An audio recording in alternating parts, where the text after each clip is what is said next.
Welcome back to the Fitness Stuff for Normal People podcast. I'm Tony. And I'm Mariana. And the fitness industry right now is not what it could be. It's become something built on unrealistic expectations, aesthetics, and external validation, directing attention away from what actually matters.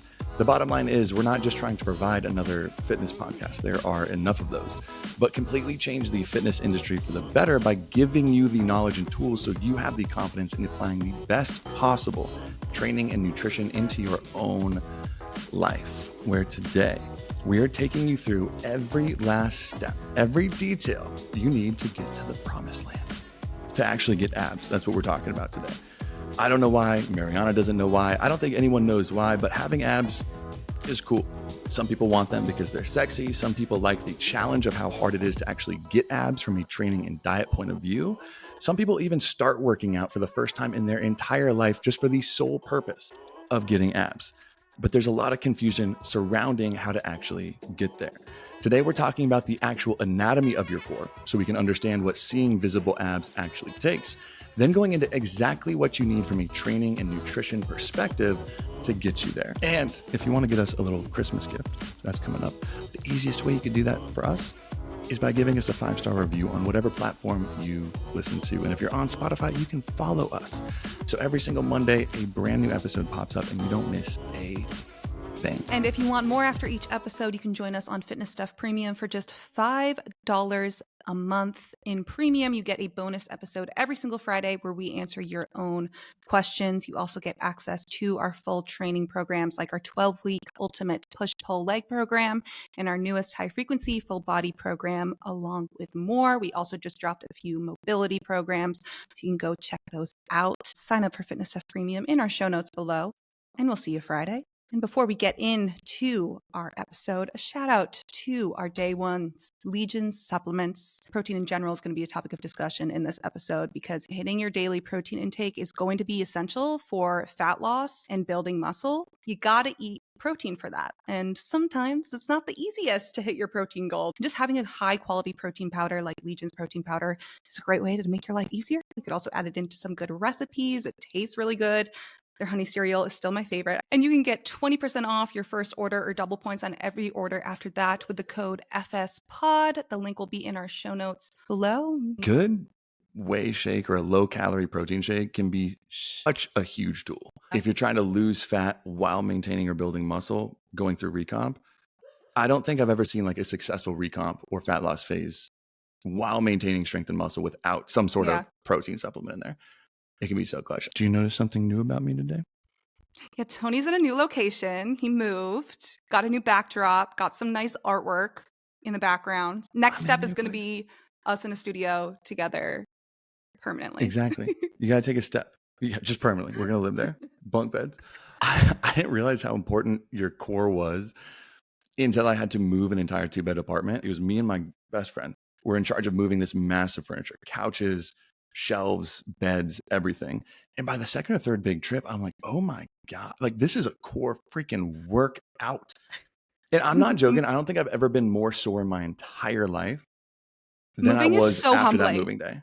I'm always so sore. I'm getting movers next time I move. Like it takes so much out of you. It's terrible. It's the worst thing. There's few things worse than moving. Honestly.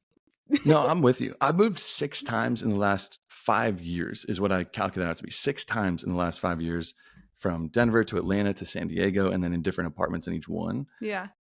And every single time I finish it by saying that was so stupid. Why am I not hiring movers? I promise next time I'm going to do it. And then the time shows up and I never do it. I've trained with Phil Heath before. When I lived in Denver, I did a training session with Phil Heath and I was sore for days. That was maybe a 10th of the soreness that I felt from just moving that one single day. I felt like such a baby the next day. It's like time to unpack. I'm like, I can't get up. It's on the ground floor. Oh my gosh. It was brutal. We're going to talk about this a lot. Tell me how to get abs. And we've promoted just a strong core in general for a lot of different reasons. Outside of just the aesthetic of wanting a six-pack. Because everyone, I think if you've ever wanted to get into fitness, the thoughts at least question I think everyone's had like, oh, I wonder if I could get a six-pack. Or I wonder if I could see my abs. And then some people keep that goal. Some people work really hard towards it. Some people change their goal, shift it a little bit.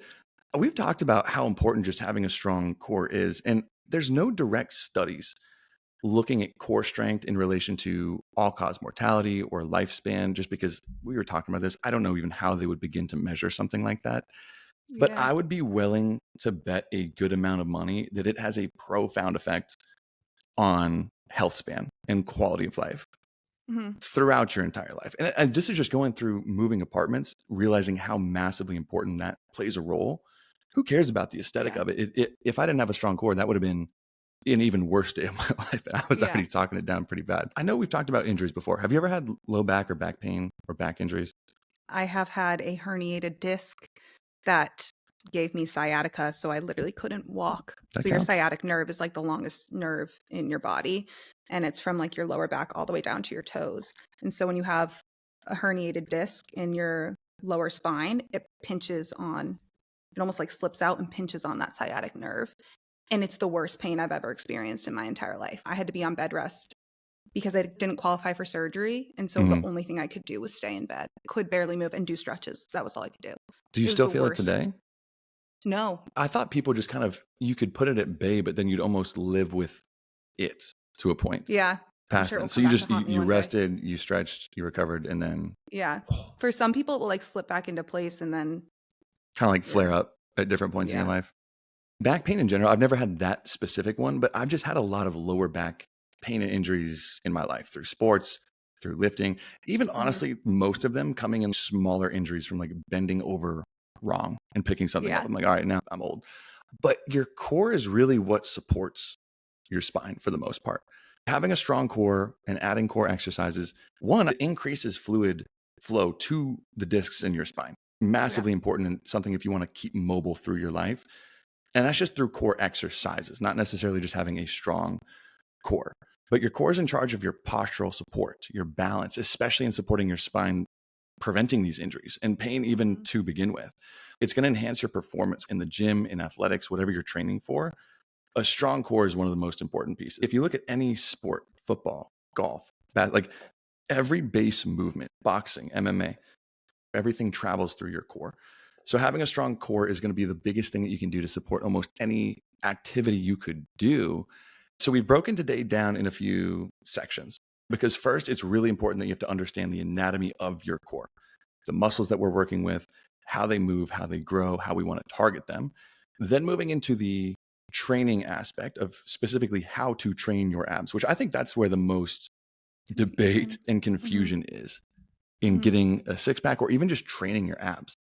Would you agree? Yeah. I feel like that's where I see the most differentiated opinions across the internet.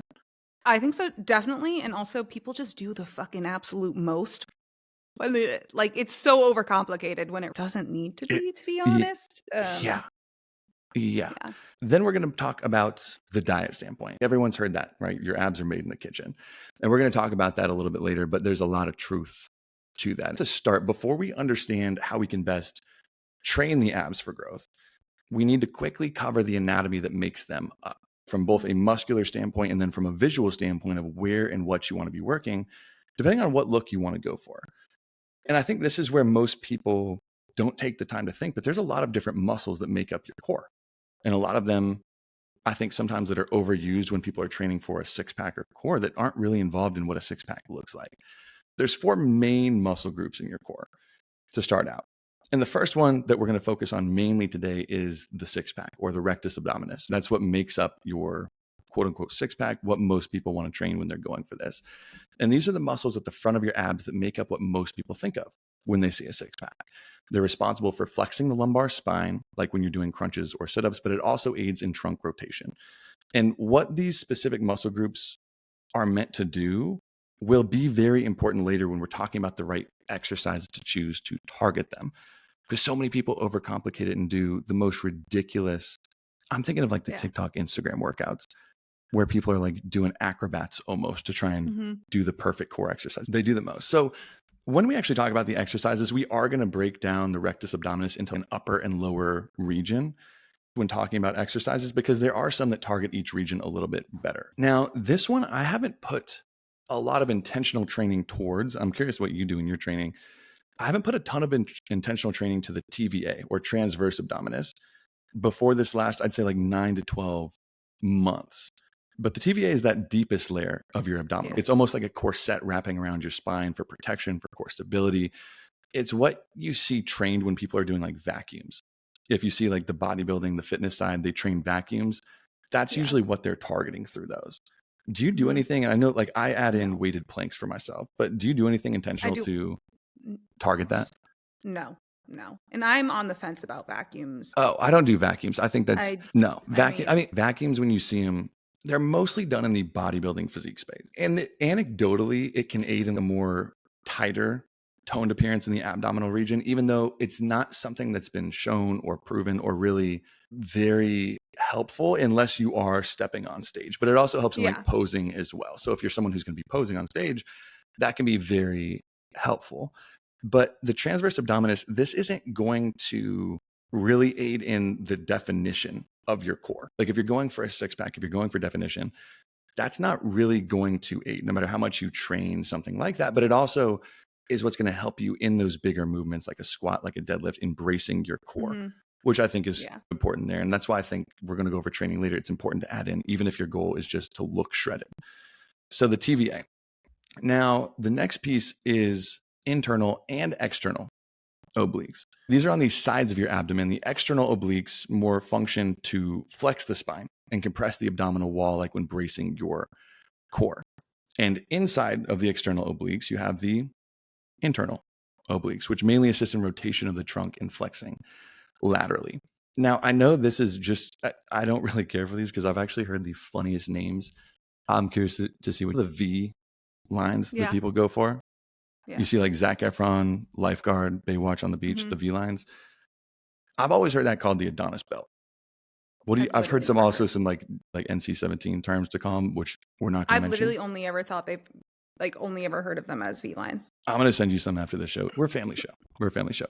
But those V lines that a lot of people really chase and strive for, one, they're very challenging to get. They're probably the last piece of the core that comes in, or the last piece of the six pack. But these are when the obliques meet the transverse abdominis muscles in your lower core. So that's what specifically is what shows or highlights the V. Is not going to be your rectus abdominis. It's going to be the obliques meeting the transverse abdominis. I thought that was something to mention from an aesthetic point of view. Now, one thing I think from an importance of more core strength, but not aesthetic, is people forget the core goes all the way around your body. It goes into your back as well.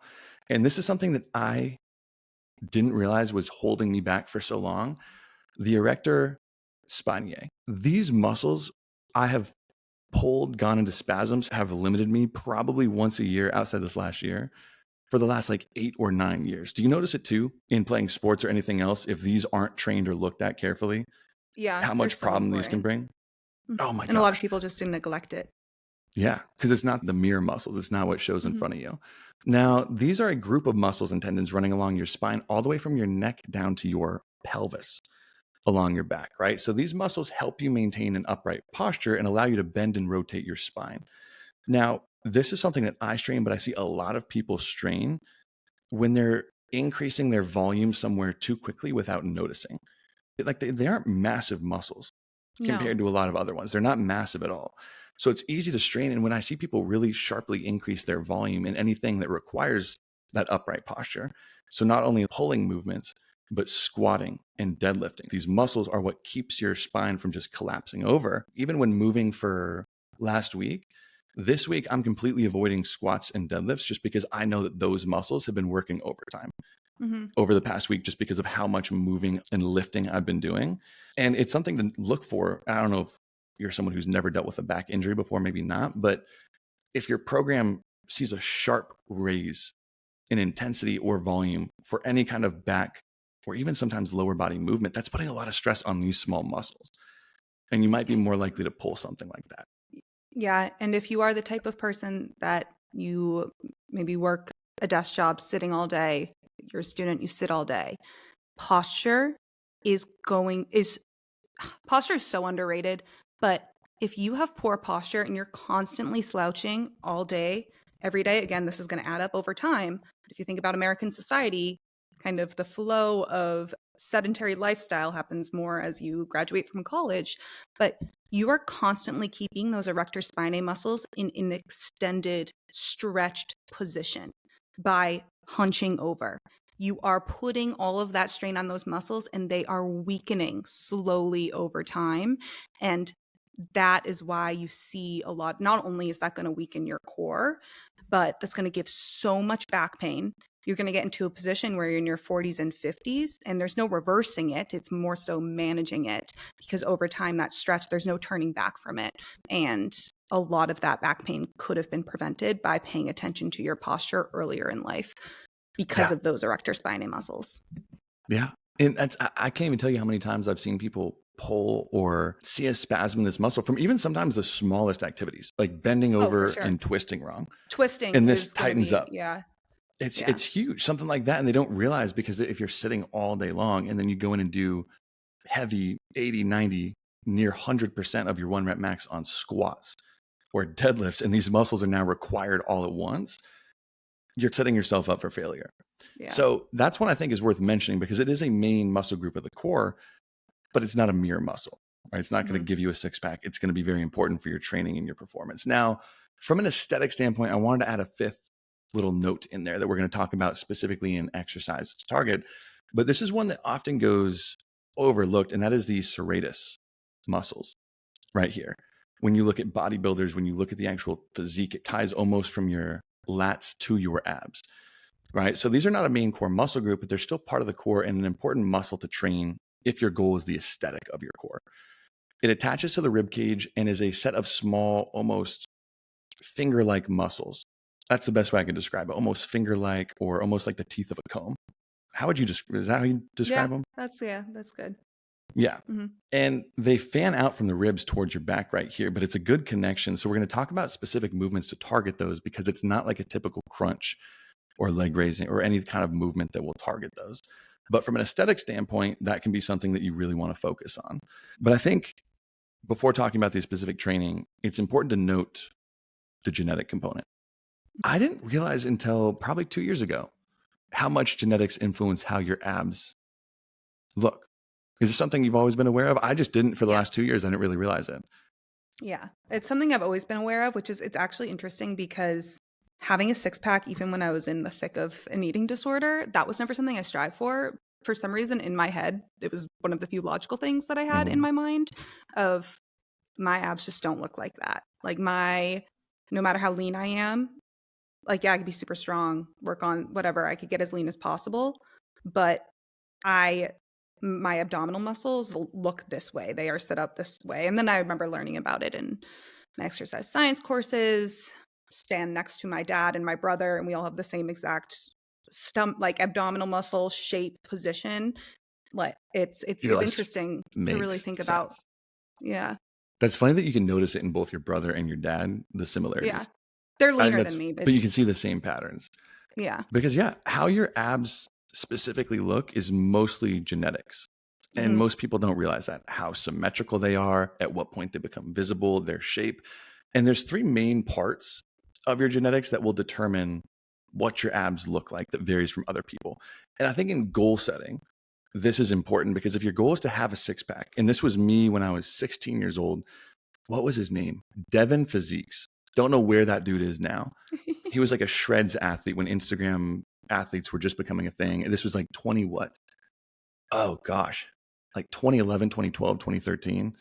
So throwback, but I would see his abs. I'm like, I want that. And I had a screenshot of his abs. No homo.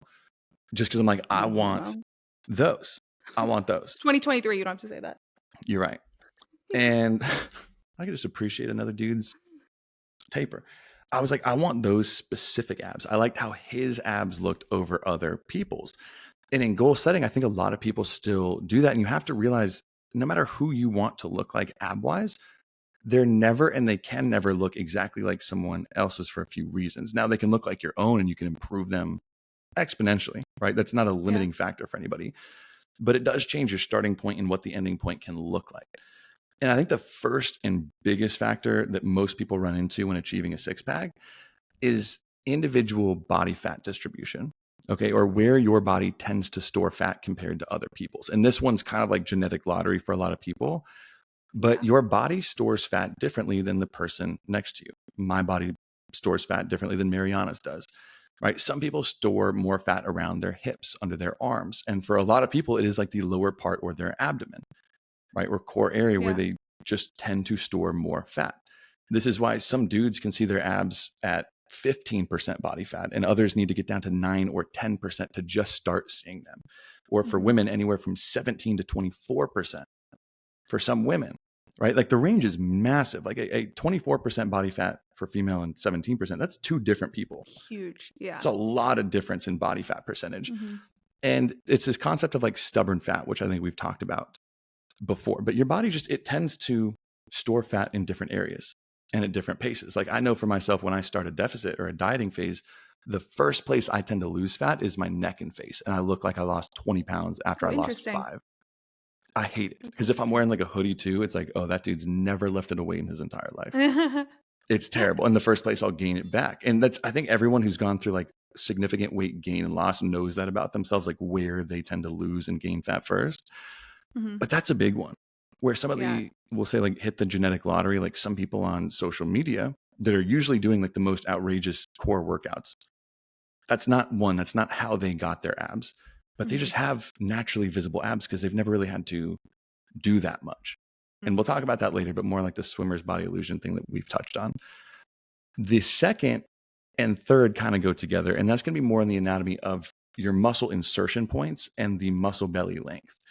So the muscle insertion points, this is just where muscle attaches to bone. This is why some people have more of a 4-pack where others have closer to like an 8-pack, is what you describe that, right? Audibly. But the main difference in the visual there, or why some people have asymmetrical versus symmetrical abs, right? When you ever see some people where it looks like they're almost off just a bit, like tilted up or offset. Everyone's insertion points are going to be different. And same thing with how long the muscle belly is. And this is for any muscle. This is the part of the muscle, if you look at your bicep, when you flex, that's the part you typically see, right? So the muscle belly is the middle part. And the longer muscle belly is, the more pronounced abs will look, or how defined they will be. And this is one I know, like, have you ever seen, I guess do you follow bodybuilding too much, or physique? No. Competition? A good example of this is like looking at like Dorian Yates, who can get as lean, I mean, paper thin for competitions, and abs still kind of look flat.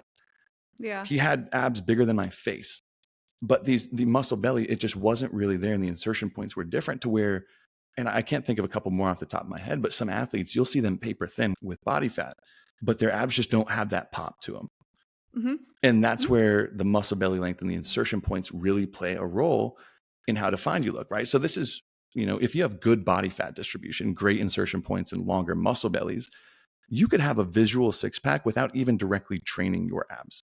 Where someone with the opposite genetics will have to dedicate a large portion of their training and diet to get there. I think that's like the big key that you have to realize. It's not going to determine if you can or can't see your abs ever, but how long and how dedicated you have to be.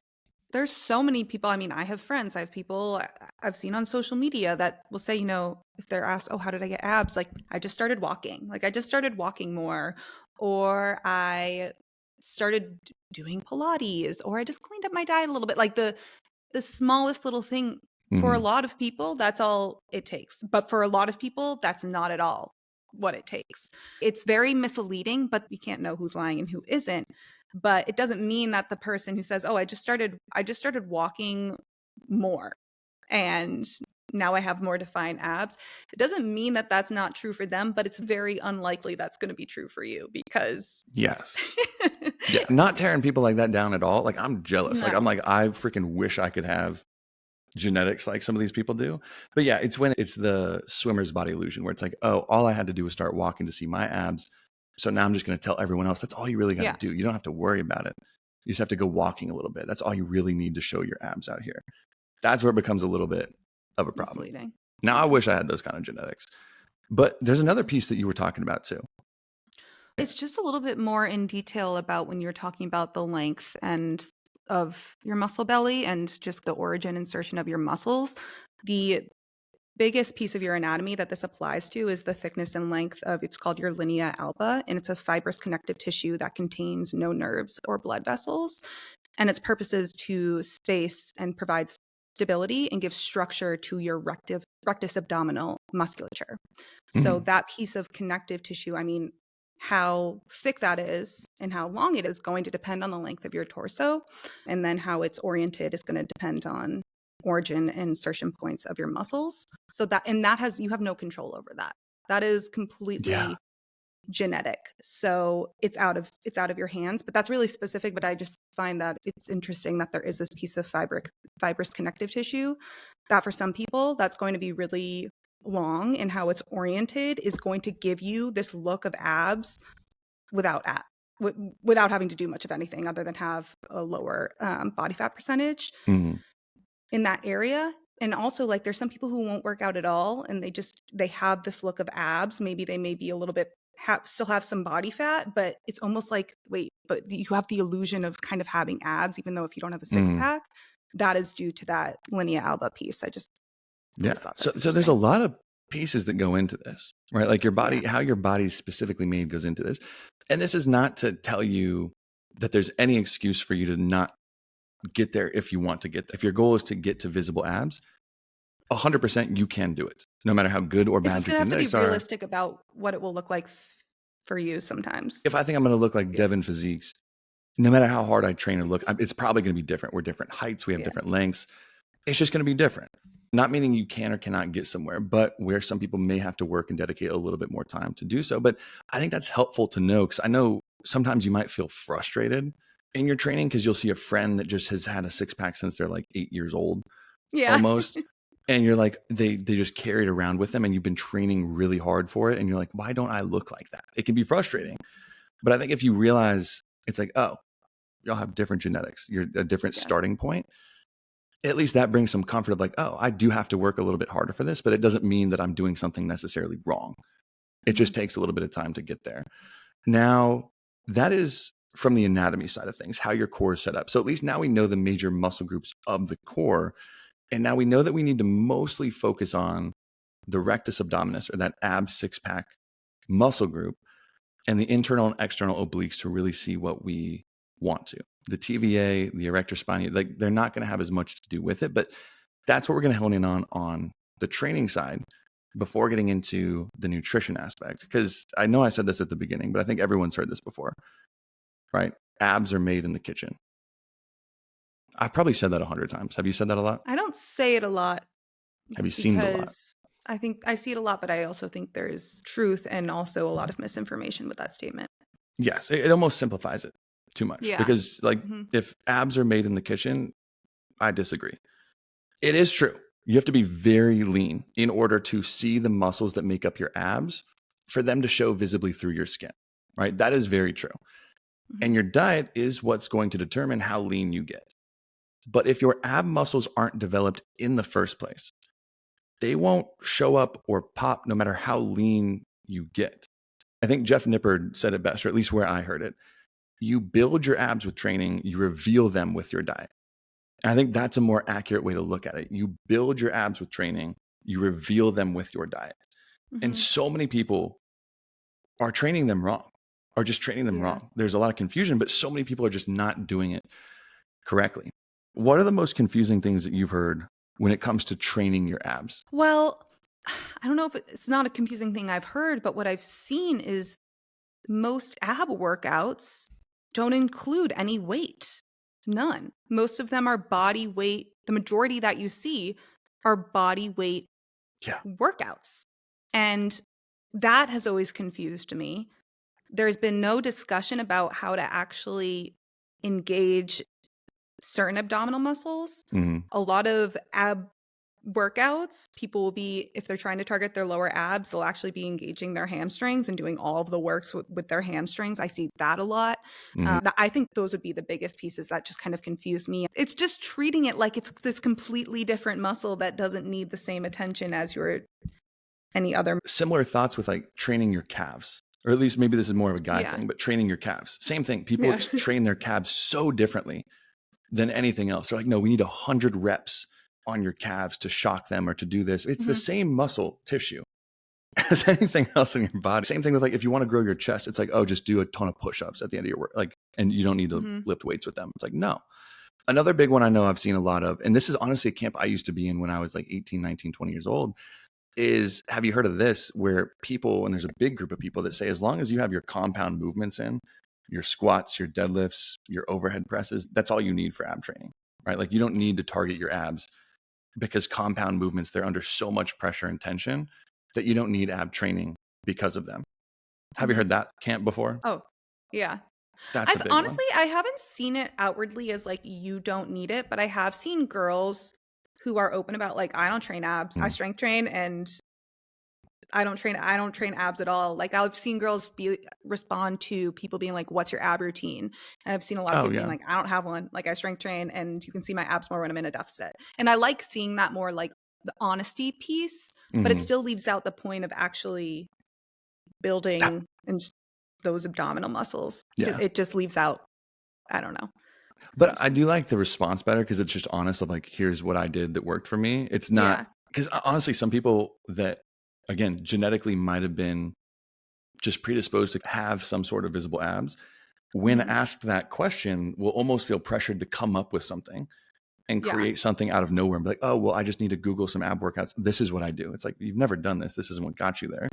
It might be Mhm. what you're doing now, but it's not what got you there in the first place. But the compound lift debate's big because I also see another group who's almost on the other side of that coin, who say that compound movements are going to make your abs big and bulky and that you want to almost avoid them completely if you want What? to lean or define six pack. Yeah, that's a huge, I guess Never more seen in like that. the bodybuilding space. A lot of people say that because it makes your abs big and blocky. Now, we've got good news real quick. Both of those groups are wrong.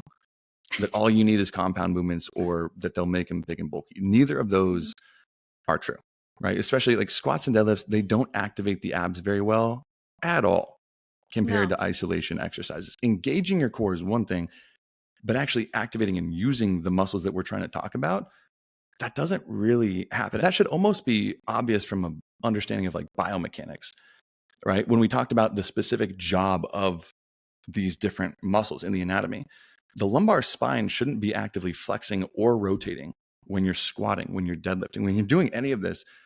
Your spine should be pretty still, right? You shouldn't be actively flexing, crunching, twisting. You shouldn't be doing these things during compound movement. So that should be fairly obvious. But there's a lot of EMG data that supports this pretty clear too, that I thought was at least worth mentioning. A 2014 study showed that squats and deadlifts netted less than 20% core activation, at least in the rectus abdominis and obliques.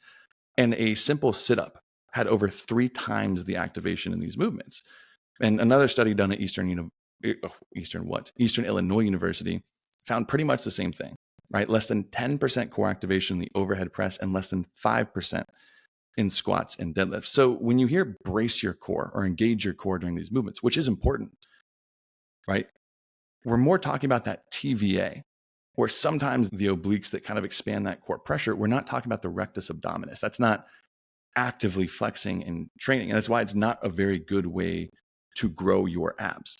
So if you want to grow your abs, you really should be focusing on adding in specific isolation ab exercises. And I know the big and bulky conversation too, we've talked about this a lot, but it translates over well here that I think needs a reminder almost, if you think, where the definition or leanness of your core will simply come down to how much body fat is on top of how much muscle. So it's kind of like that skinny fat conversation that we've done an entire episode on. You can get as lean as you want, but most people don't have too big ab muscles. That's a problem I've never personally seen. But that's what I think people are afraid of, is like, I don't want them to get too big. That's probably not a realistic fear if you're asking yourself that. I can almost guarantee that's not the case for you. But I thought it's important to mention because a lot of people will still say, no, I don't want to train them because I don't want them to get big and bulky or bulky core, which I Yeah. feel like a lot of Never people's fear heard. would be. And the other piece too that I want to be clear, because I know I've seen at least a lot of this on social media, and we still got to talk about it. I know you've heard it with Mhm. this spot Yeah. reduction. When you're training That's your abs, everywhere. spot reduction. Does it exist? See that with especially for women, I find with Yeah. the workouts with the Pilates workouts, the at-home workouts, I remember it was Chloe Ting when in COVID. I don't know if you know who that is, but so many of these Yes. YouTube workouts, you'll see like lower ab, like burn lower belly fat or give your like six pack in 7 days type of thing, like really targeting where you're burning your fat and where you're toning. And you see that, and I see it a lot in the abs, your thighs. So people could get a thigh gap. I'm not even going to go down that road. That's like just bullshit. It infuriates me because if it was that, if you could just pick and choose, I don't Wouldn't think that we'd just really be be nice? having this discussion. That'd be nice. But spot reduction, and for those unfamiliar with spot reduction, it's the idea that you can target the belly fat by doing specific core exercises. Like core exercises like sit-ups will burn more specifically fat in your core. And that's not true. You don't get to pick and choose where you burn fat. But I think this is honestly, it's a mechanism versus outcome conversation that we've had a lot with when people have the burning fat versus losing fat conversation. Because research has shown that training a muscle does result in an increase in blood flow and lipolysis, or the breakdown of fat cells into usable energy in the targeted area. Meaning, if you're doing a lot of sit-ups and core, there's going to be increased blood flow to the body fat around that area. There's even a product, I think it's called Sweet Sweat, if I'm not mistaken, that you specifically rub on the core area that will increase blood flow while you're training for this specific goal. And this is true. When you have more blood flow in that specific area, the breakdown of fat cells into usable energy is increased. But here's the thing of like, does this actually matter? Is it meaningful? Absolutely not. The effect is so small, it would never make a difference visually in a million years. It exists, but at such a small level that you could not even see it, measure it, or realize it's happening over 1 million ab workouts, right? So it does exist. I think that's why like products like Sweet Sweat or all these things exist, is because that mechanism is true, but it's not meaningful at all. It's not meaningful at all. So I think that's at least worth mentioning before we go into. So now we got to talk like, how do we train these, right? We know kind of what not to do, but how do we train them? And again, some people treat these like there's some foreign or alien muscle group. The muscles that make up your abs are made out of the same muscle tissue as any other muscle in your body. Abs are a pretty even split of about 55% type 1 and 45% type 2 muscle fibers. So why are most people training them differently? This is the whole conversation.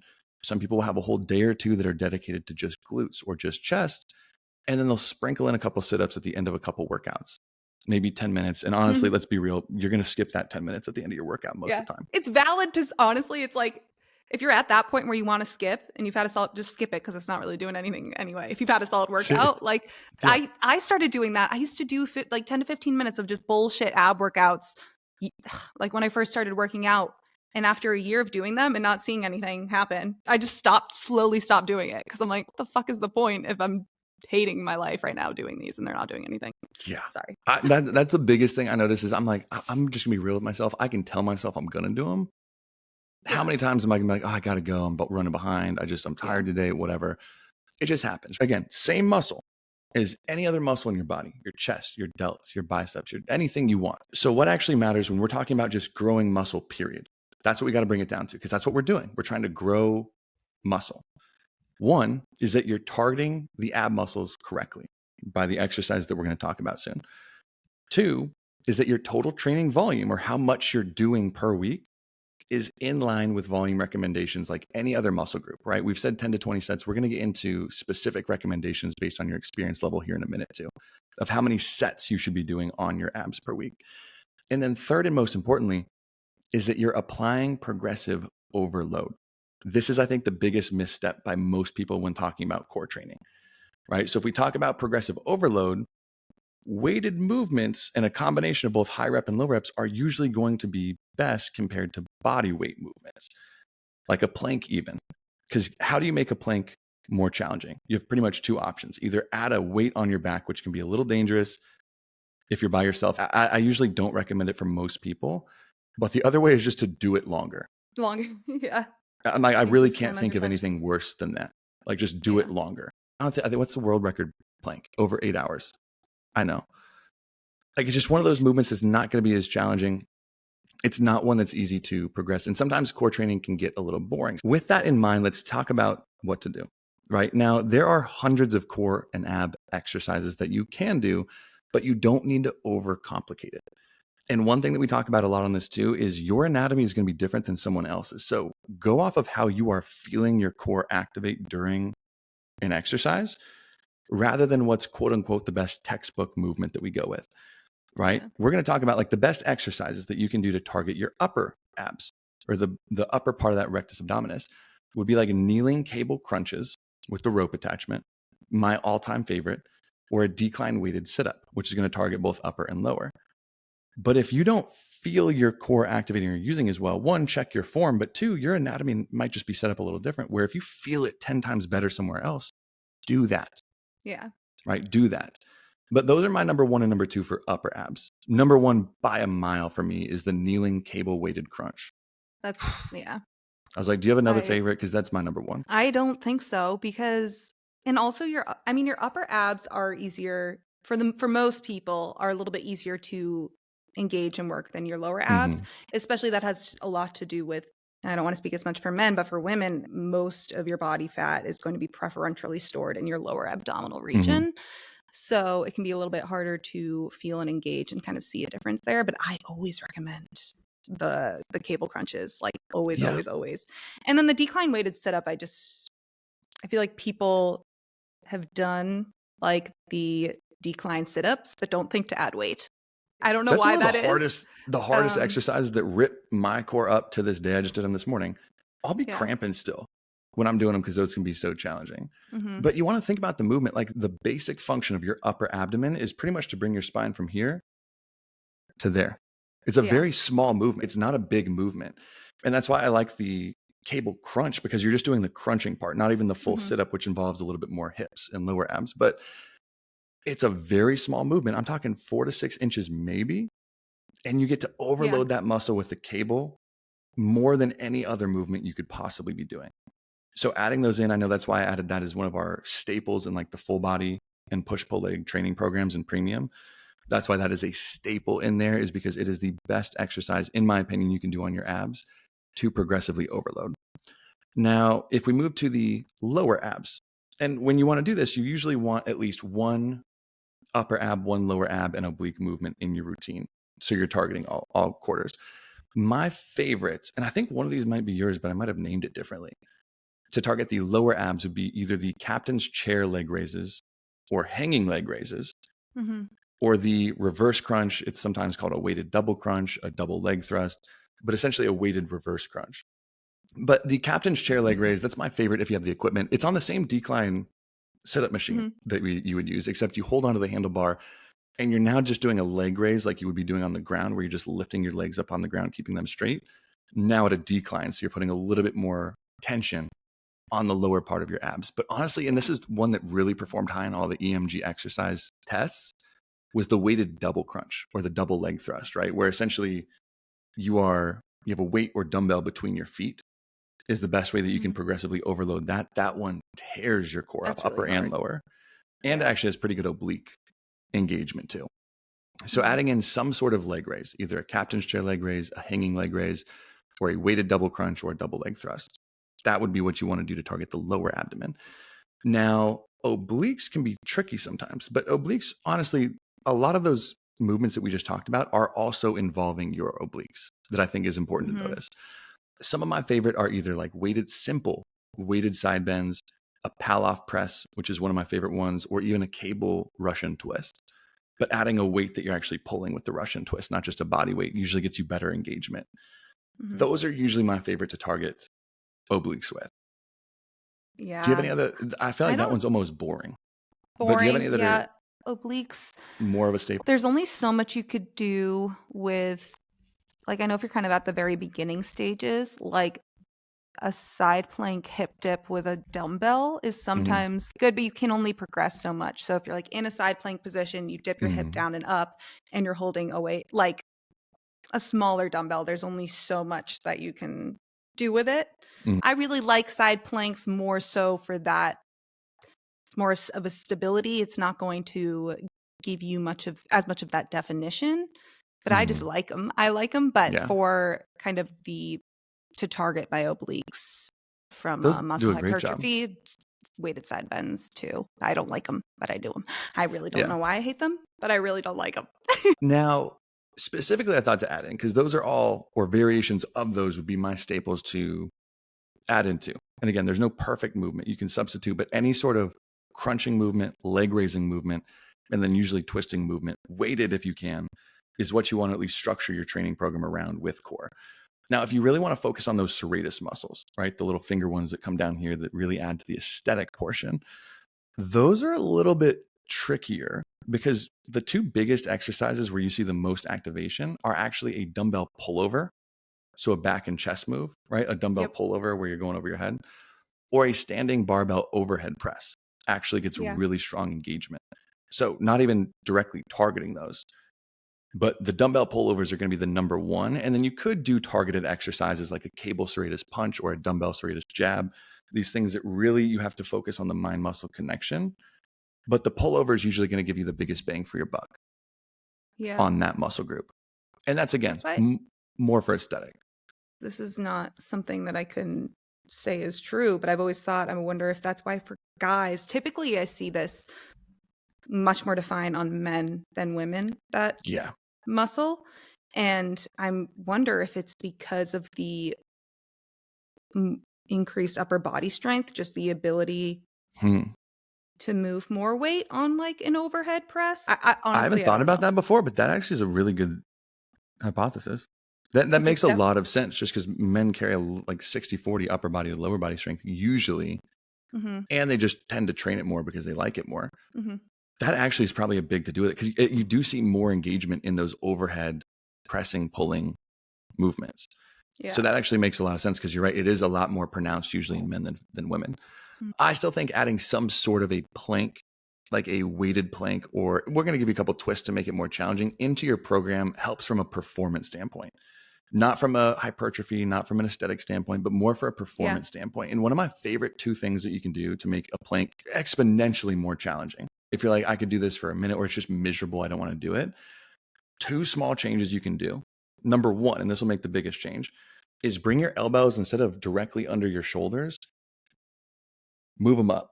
So they're now directly underneath your eyes, right? But you're increasing that length, or I guess how far it is, the distance between your elbow and your hips where your abs are engaged. That will 10x how challenging a plank is. And then you can also tuck in and squeeze and flex your glutes. That's another big one that actually brings your hips down and stretches that lower part of your core. If you flex your glutes actively and then bump your elbows up 3-4 inches so they're below your eyes, good. If you could hold that for a minute, DM me and let me know. It's so much more difficult, because that's tough without a weight. That's tough to do if you're actively holding those two pieces.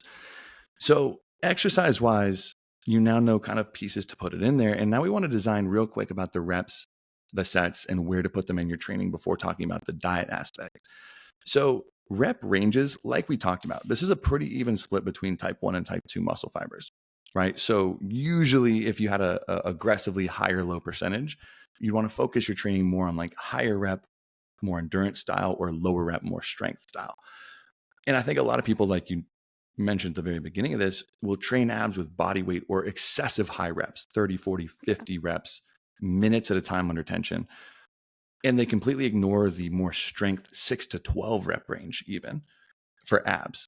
And that's where you want to use those moderate rep ranges, 6 to 12, for heavier loaded exercises like a cable crunch, ab rollouts, which actually get one of the most activation you can actually see. In an ab roller, if you don't know, those are $10 on Amazon if you're looking for some at-home equipment. I need to get one.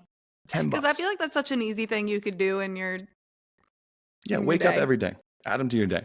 $10 on Amazon, but ab rollouts actually got some of the highest EMG data on there for how much you're contracting, or a decline sit up. But you can do these and load these very heavy on your core to stick it to where you're doing these hard sets, or sets taken close to failure, between 6 and 12 reps. It's weird for people to do lower reps on abs, I know, but it's usually the piece that people are leaving out that are really leaving the most gains on the table. And then you can also have a kind of 50-50 split between your volume, doing higher rep ranges with more moderate to low body weight positions between 50 and 30 reps, 15 and 30 reps, not 50, right? Like double leg thrusts, reverse crunches, leg raises, captain's chairs raises, if you can, those that you can fit between 15 and 30 reps. A good combination of those two, just like if you were building any other muscle group that had a decent split like that, you want to use a variety of rep ranges. Now, the two most important parts are setting up how many sets per day you're doing, or sets per week you're doing, and how you're actually structuring this through your week. Because up to this point, you could be like, am I supposed to have like an ab day? I have a chest day. You shouldn't. If you've listened to us at all, you shouldn't have a chest day. Anti-bro split. But should I have an ab day? Should I just add this into my workout? Generally speaking, the first and most important thing that we can do is hit your total training volume, or how many sets per week. If you can hit this number, it doesn't matter if you're doing it 1 day a week or 6 days a week. That will get you the biggest bang for your buck, is hitting that number, period. So how many hard sets per week? And by hard sets, I just mean sets that are taken within 1 to 3 reps of failure. If you're a beginner, you generally want to aim for around 6 to 12 hard sets per week. If you're an intermediate lifter, between 10 and 20 hard sets per week. And if you're an advanced lifter, probably upwards of 20 to 30 hard sets per week is where I'd land that out. But 10 to 20 for most people is going to be a good bet, right? So 10 to 20 hard sets on your core per week if you want to see growth. Now, like we talked about a lot in the full body training, the high frequency style of training and how beneficial that can be, the abs follow same suit. They really do respond better to high frequency, or how frequently you are hitting them through the week. So you could load all 10 to 20 sets on 1 day per week, but you're going to see a better response if you do spread those out. And in like a full body training program, how we would sprinkle it is 1 to 2 challenging exercises per day between 3 and 6 days per week, and then adjust your sets so you're hitting those final numbers. Now, I'm going to tell you this right now, and this is the biggest difference that I've seen in my core training. And a lot of my clients have said the same thing. They're like, holy crap, why have I never done this? Put your ab exercises at the beginning of your workouts. The first thing you do should be cable crunches, should be that captain's chair leg raise. Don't say you're going to do it at the end when you're tired, you're going to half-ass it, you're going to skip it half the time. Put it at the beginning of your workout. You're like, holy crap, I didn't know my core was so strong. Your weights are going up, your strength is up, your intensity is up, and you will not ever miss them because it's the first thing you do. That's where, like in our full body program, what I'm doing currently, 4 days a week, I'm starting my body off with a core exercise, either a cable crunch, a decline sit up, a leg raise. Start there. Yes, you can get the same results if you actually do them at the end, but that's just going to be my 2 cents. To not put them off. Yeah, I know half the people listening, it's going to be like that. Now, the biggest piece above all this, you can have all this done, you have to apply progressive overload. You have to, right? And we're not going to spend a ton of time on this. We did a whole episode, I think it was titled Progressive Overload 101. It is the fundamental rule of strength training. If you want to see progress, if you want to see growth, you have to progressively load more tension on your muscle over time. You have to. You will not grow. Your body has no reason to adapt or change if you do not provide a stronger stimulus that it can't currently handle. That's the only reason why your body adapts or changes in the first place, is you give it something that it can't currently handle. So it needs to adapt to get better to handle that new stress.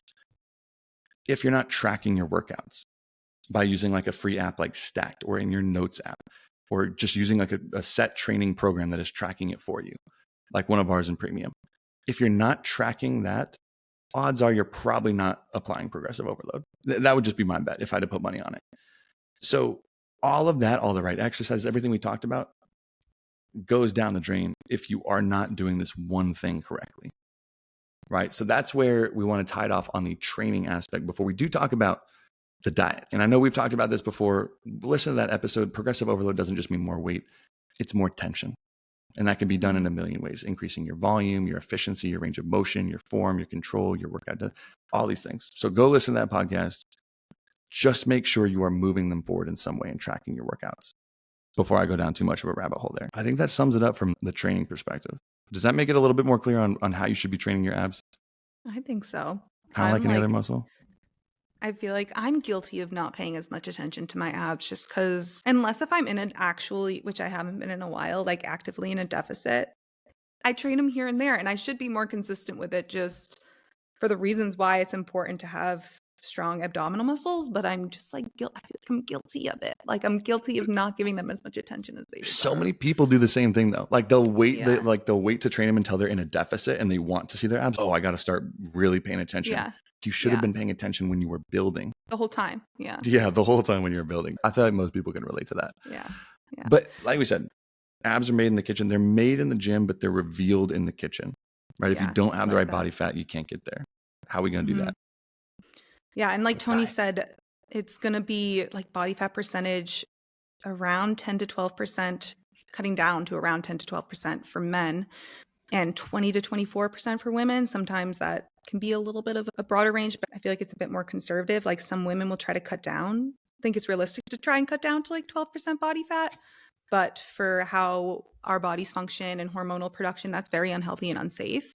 But the truth is, no matter how hard you train, you will never actually see those visible abs if you have a layer of fat over them, like Tony was talking about. Yeah. And a lot of that, you got to pay attention to your diet. Unless if you're genetically blessed. There's a few people that are genetically blessed, and we already talked about that. But they go hand in hand. So achieving that six-pack look isn't just about eating in a deficit. You do still have to train. So don't just think that, obviously, I feel like I need to keep saying this because there are some people where genetically, like you don't count here, but you're going to have to do both. You're going to have to pay attention to the training and your diet piece. You can't just leave them out. There was this really good 16-week study but comparing a diet only group and diet and exercise group. So they had a strength training program in play, and subcutaneous and intra-abdominal fat was reduced by 12.5% and 12% in the diet only group, and 16% and 14.6% in the diet and exercise group. This is just one study, and there's a few studies that have looked at this, but I just thought it was a good one to look at. I didn't realize there was numbers to that, but just breaking that out, that is almost 75% of the fat you lose in this area in your core was diet alone. Like adding the exercise only really squeezed out an extra like 20, 25% up top. And I think that honestly translates pretty well to how important diet is. Like you need it. Your diet will determine whether or not you see them at the end of the day. Yeah. So the first thing you're going to have to do is you're going to have to be in a deficit. We have our calorie calculator that you can see what your deficit would look like. We have that on our website. That will give you a more accurate understanding of how much you should be eating to be in a deficit. That's going to help you get to that lower body fat percentage for your abs to actually show what a deficit is going to look like for you to get to a point where you are at that lower body fat percentage is going to look different from person to person. That's going to be first. You got to lose that body fat. We actually have another calculator on our site if you're setting up your deficit called How Long Should You Stay in a Deficit, where you can pick the starting body fat percentage you have, what percentage you want to get to. So for males, if you want to see a six pack, a good goal would be 10 to 12%. For females, 20 to 24%. You can set where you are, where you want to be, and how aggressive you want to diet. And it will tell you how long or how many weeks it will take you to get there. I thought that was an important note too. If you're really planning out a deficit to see a six pack, planning out how long it's going to take you to get there is a big thing too. I know we have a chart on the website, but that calculator, we got a calculator for everything, man. We got everything. And then the second, like we mentioned earlier, is prioritizing protein. Make sure you're getting enough protein in. We also have a protein calculator on our website, but you need protein in order to build muscle, one. So that's going to go into helping with your training, but also protein is going to keep you fuller longer. It's going to keep you satiated. And that's going to be so important when you are in a deficit, is making sure you have enough protein so you can feel full and satisfied. You don't need to make it harder than it is, and protein's going to make it a lot easier. So we have that protein calculator if you're unsure, which... And especially, I want to add this note on the aesthetic part of it. You have to get leaner than just a normal deficit might take you to see a visual six-pack. And most people don't realize, we've talked about the hunger hormones before, ghrelin and leptin. Ghrelin more produced in your stomach. Leptin is actually, it's like the fullness. Think of it as the fullness hormone, right? It tells your body you're full. Leptin is produced by fat cells. And the more and more lean you get and the lower your body fat percentage gets, the less leptin you produce. I don't think many people realize that. So the leaner you get, the hungrier you're going to get. The harder it's going to be to go further and further because your body's kind of pulling out all stops saying, hey, we don't want to do this. Because your body from a health standpoint generally doesn't want to get super, super lean. So most people don't realize. It's a normal response. It should be like that. So I don't think we can emphasize this protein goal enough. Because I know our calculator puts you between 0.8 and 1.2 grams per pound of lean body mass. And this is where, especially if you're cutting lean, I would go towards the higher end of that. Ours gives you an upper and lower limit. Go for the upper most of the time just for the satiety benefit, because I don't think you realize how hungry can feel until you're cutting while you're already lean. And that's just like the process behind it, is you're not producing as much leptin to keep you full as before. So that protein piece is so important. So important.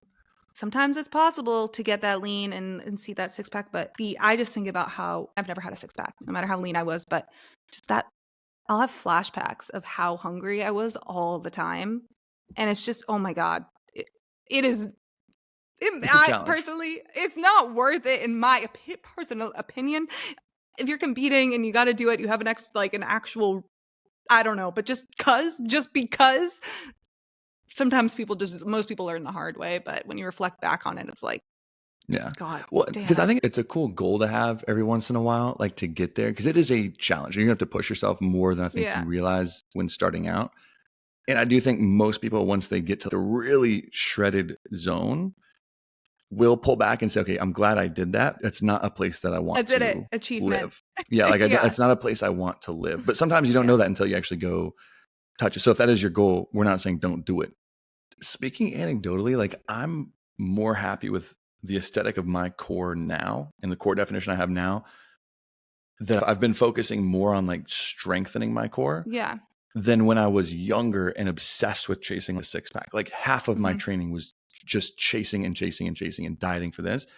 I'm 10 times happier and more pleased with the aesthetic of how it looks visually when that's not actually my goal. And I think that transfers well for a lot of people. I have visible abs. I can see definition in my core. I don't have a shredded six pack at all. And I'm 100% okay with that. Yeah. 1 million, my like lifestyle wise is better this way, but dietary perspective from getting down and getting that lean. So outside of protein being the biggest thing for satiety, what are some other tricks that I think most people don't realize you need to emphasize when getting that lean?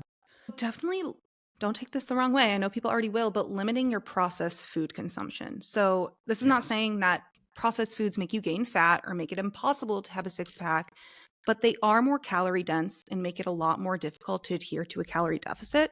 So it's not going to help with that hunger and fullness, and it's not going to leave you much wiggle room with your calories. No single food is going to give you abs, just like no single food will make it impossible to have them. But if you do have a lot of processed foods in your diet, it's just going to make it so much more difficult to stay in a deficit. And a lot more processed foods don't make you feel as great. Another point that I put in here is to really feed your gut. And having a lot of processed foods in your diet is not going to feed your gut. What you're going to really want to do is prioritize whole foods instead. So eating fruits and vegetables, eating enough fiber, potentially taking a probiotic. That's just optional, but it doesn't hurt. Really focusing on having different colors and variety on your plate. And also, this can help you a little bit with volume eating is something. I feel like there's a controversy around volume eating for whatever I don't think there should reason. be. I don't think there should be. If you have a disordered mindset, anything could be a controversy. So let's just get that out of the way. But when you're volume eating, you're going to be building meals with foods that are lower in calorie density, so you can eat a lot more of them. I've talked about this before. Think of an example of 100 calories of almonds versus 100 calories of strawberries. 100 calories of strawberries is going to be this huge bowl of strawberries. Massive bowl. And almonds is going to be in the palm of your hand. Like maybe a quarter of, I was going to say a very tiny little scoop in your hand. So a lot of these whole foods, it's going to, if you're prioritizing them, having more fruits and veggies, having lean meats, you're going to be able to eat a little bit more for less calories. And that makes a big difference. That's going to make a huge difference. It's going to make it easier, but it's also promoting eating foods that are good for you. So that's going to be huge. Alcohol, honestly, I mean, this is extreme, but don't drink. Like that might sound if you really crazy. if you want to get to the especially shredded portions of a six pack, drinking is going to make it really hard. Yeah. Like I have a one day a week where I'll have a couple cocktails and I can maintain visible, not a six pack, but visible abs. If you want to go past and take it shredded, I don't actually know if I've ever seen a case example of someone who's been able to drink frequently while also doing that, who also wasn't just one of these genetic freaks. for let me put that asterisk there. But it's so challenging. And one drink here and there, that's not what I'm talking about. I really think that you have to consider the lifestyle aspect of alcohol. Are you once or twice a week actually like binge drinking a shit ton and not remembering it the next day, having it make you engage in behaviors that also may help like not promote being in a deficit and adhering to those goals that you have? I mean, alcohol lowers your inhibitions. can promote water retention.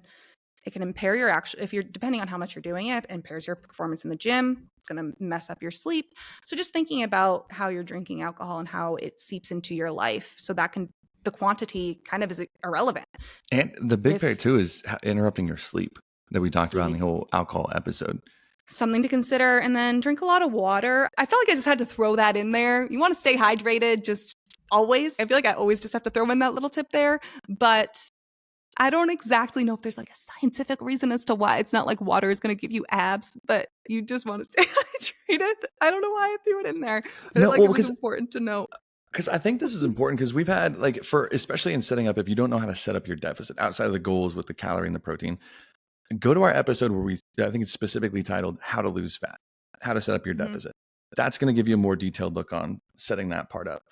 The training asset like progressive overload, listen to that episode to teach you how to really implement progressive overload into your training. But I think alcohol, water, and gut health big time will really help because when you are getting leaner and leaner, water retention, how bloated you might be, do play a big role in how your core appearance shows up.